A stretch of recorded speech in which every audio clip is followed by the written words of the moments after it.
What's good, Josh? I'm Kyle. Welcome back to my channel. Make sure you like and subscribe. The Houston Rockets were one of the worst teams in the NBA last season. They had a record of 22-60. They were the 14th seed in the West. Only the San Antonio Spurs were lower than them. And overall, they were just a very, unserious team.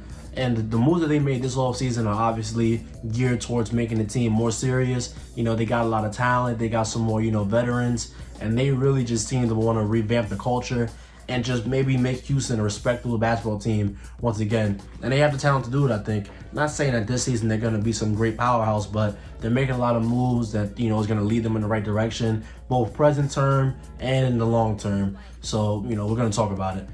But yeah, man, the Houston Rockets, they signed VanVleet, they signed, Dillon Brooks, they got Jock Landale, Jeff Green, a bunch of vets. They drafted Amen Thompson. They just got a lot of, different talent and just more talent. And that's going to obviously have to win a lot of games this year.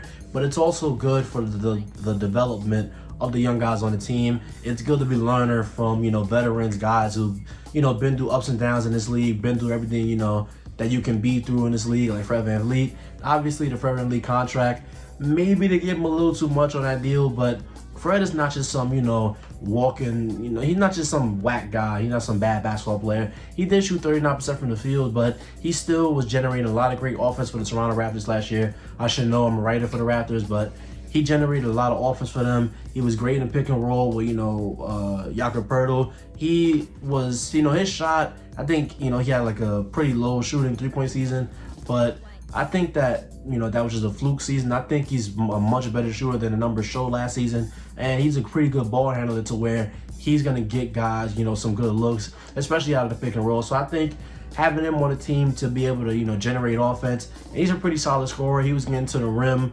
more last year. He's not a great finisher, but he was still getting in the lane. That creates all kind of opportunities, and I think he's also a good off-ball threat. He's a pretty great screener for a guard, so he can be utilized in so many ways on this young team, and I feel like his value, both on and off the court, are just really good and something that the Houston Rockets, needed to grab. The more controversial, signing must have been Dillon Brooks. They gave him, I think, 4 years, $80 million, and the perception around Dillon Brooks is really not, accurate to who he is really as a player. Dillon Brooks is one of the best defenders in the NBA. There's a reason he made the all-defensive team. There's a reason why he gets, the best matchups night in, night out. He's probably the best on-ball guard and wing defender in the NBA, and he's just one of the premier on-ball defenders in the NBA. So to be able to add a guy like that to your team, to your young team, and just, just kind of show them the ins and outs of defense and just give them, more leeway on defense, because now, instead of it being, another guy who can't defend next to you, there's Dillon Brooks next to you, so, you mess up, he's there to help, he's there to switch, things like that. So the Fred VanVleet and Dillon Brooks signings are really good. And then they signed Jock Landale, they signed Jeff Green. So that's just, Jeff Green is a, good vet to have, I guess, and just more, maturity and leadership on that team. And Jock Landale, I guess he's, probably a better defensive center than, Alper and Sengun. But, signings like that lead me to believe that Houston is trying to legitimize their basketball team once again, and they're doing a great job at it. And I think, drafting Amen Thompson. Amen Thompson is a really special guy.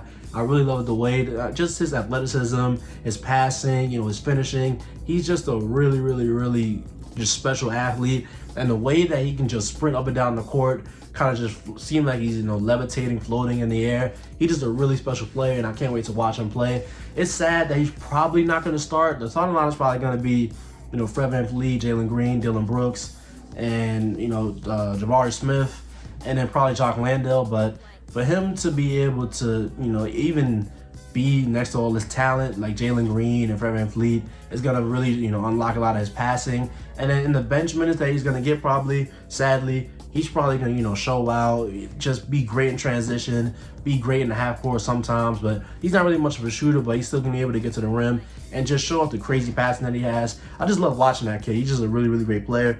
But I feel like Jalen Green stands to benefit the most from these signings, because it's going to be less pressure on him offensively to be able to create. And Kevin Porter Jr. is going to benefit a lot as well, because they had him playing point guard. He's really not a point guard like that. You can see him not being, all the way comfortable with that role.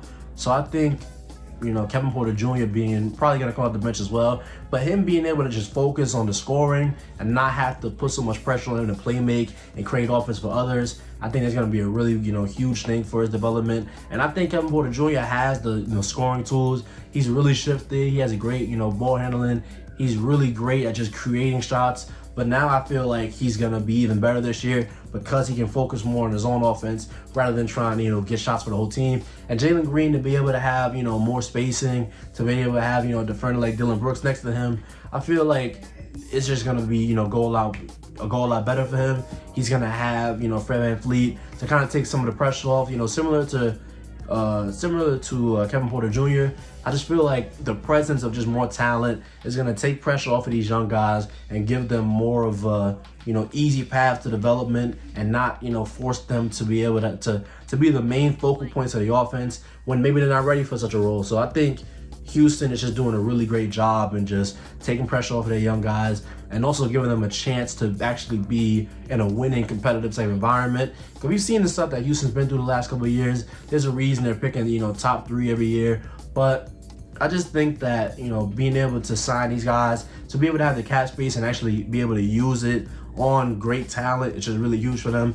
And I just think, obviously it's going to help Jabari Smith Jr. as well. He's probably going to be, getting the easiest looks he's ever got, although he's just played 1 season. But, with Fred VanVleet there and with just more spacing and more talent on the team, he's going to get, pretty easy looks, pretty great looks. But I think he's probably ready for, more on-ball opportunities. We saw the way he played in Summer League. He was just cooking, dropping 30 points and whatnot. He looked pretty comfortable just creating, off the dribble. And he looked pretty comfortable, in the, especially in the mid-range area. So I think he's probably ready for a bigger role than what he's had. But, this team, you might argue that, signing these guys is going to get in the way of Amen Thompson's, development. And while that may be true to an extent, it's also for the development of their other young guys. But I think the player who stands to not gain the most is probably Alperen Sengun because they signed the center. And Sengun, it's going to be hard to play a guy like that when the defensive lineups obviously are just not that great. But I'm a Sengun fan. I really like what Sengun can bring to the table, but I don't think the Houston Rockets are the place for him to, kind of experiment and just, go through the ups and downs. So I think he should probably, probably be shipped out just to give him the best opportunity. But as far as everybody else goes, Fred, Jalen, Dillon, Jabari, Kevin Porter Jr., Amen Thompson, just guys like that, Jock Landale. I just think that the Houston Rockets are going to be kind of a decent team. They're probably going to be like a, flirting with the play-in. Maybe they get in as a low seed. But I just think it's really important to show the young guys, just, like I said earlier, take a lot of pressure off of them and just show them, how to win games and just, just show them the ropes as, as veterans. And I think that's really what this Houston team was missing. And obviously just overall just talent. So yeah, man, that's what I think about the Houston Rockets. Let me know what you think in the comment section down below. And if you say anything in this video, thank you. Don't forget to like, comment, and subscribe. And I'll see you on the next one.